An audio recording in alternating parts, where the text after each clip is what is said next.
Let's bring in the former Labor Senator Stephen Conroy. Stephen, there's been a few. This is a stretch. What do you think of it? Oh, look, I think Peter Dutton staked out the ground to feed the base of the Liberal Party to try and return to debates around, the worries about refugees. It's old ground. It's been done before. Tony Abbott was the master of it. They ran hard on, trying to give the impression that every refugee boat contained terrorists coming from Afghanistan or the Middle East. I lived it in my 20 years in Parliament, and it's no surprise to see the Liberals, who are a policy-free zone, and you exposed that earlier with your interview with Susan Ley, that they need a distraction. We are conceivably 2 months from calling a federal election, and they don't have a tax policy.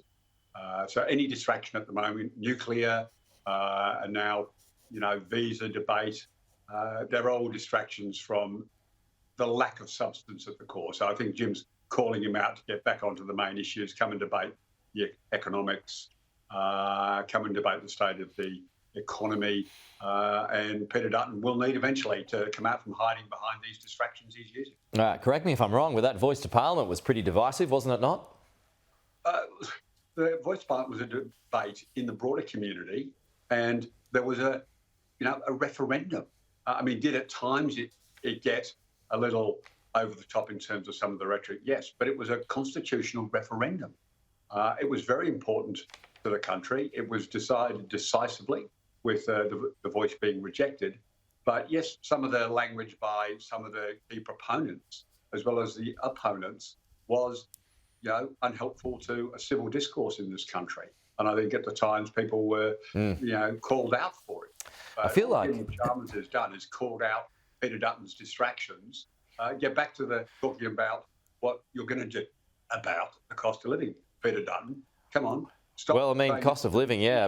People are still struggling on that front. This speech was basically about the economy, though, and it veered into attacks against Peter Dutton. Might the current government be a little concerned about Peter Dutton's numbers and how he's tracking? Look, at the moment he is, cleverly exploiting the fact that Australians are under enormous pressure. But when it comes to the ballot box, Australians know they have a choice. They have a choice between what policies will help them with the cost of living pressures, between Peter Dutton and Anthony Albanese.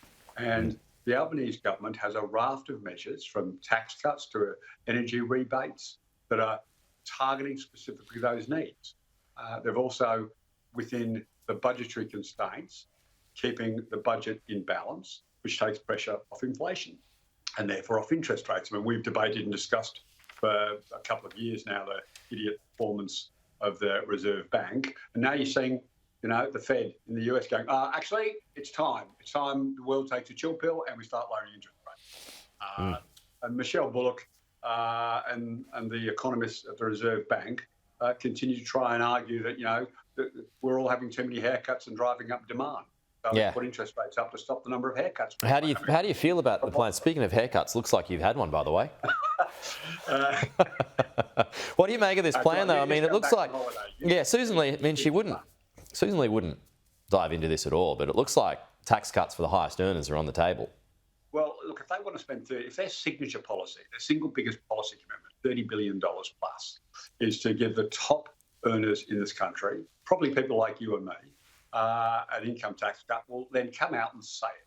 Because the sort of savings they've identified in the papers today, a party's not serious in opposition with an economic policy when you're talking about reducing the public service, no more consultants, and we're going to lower interest rate, which is going to save us billions on interest repayments. These aren't serious policies. These are just numbers on a piece of paper to try and disguise the fact they don't actually want to tell the truth about what they're planning. Or they've got a massive hole. So you were right to press her on this. The Australian public want to know the details of their policies, but the sort of grab bag of items that they've currently identified, they're smoke and mirrors. They're not real, and they know they're not real. All right. Stephen, we'll leave it there. Good to chat as always, though. We'll talk to you soon.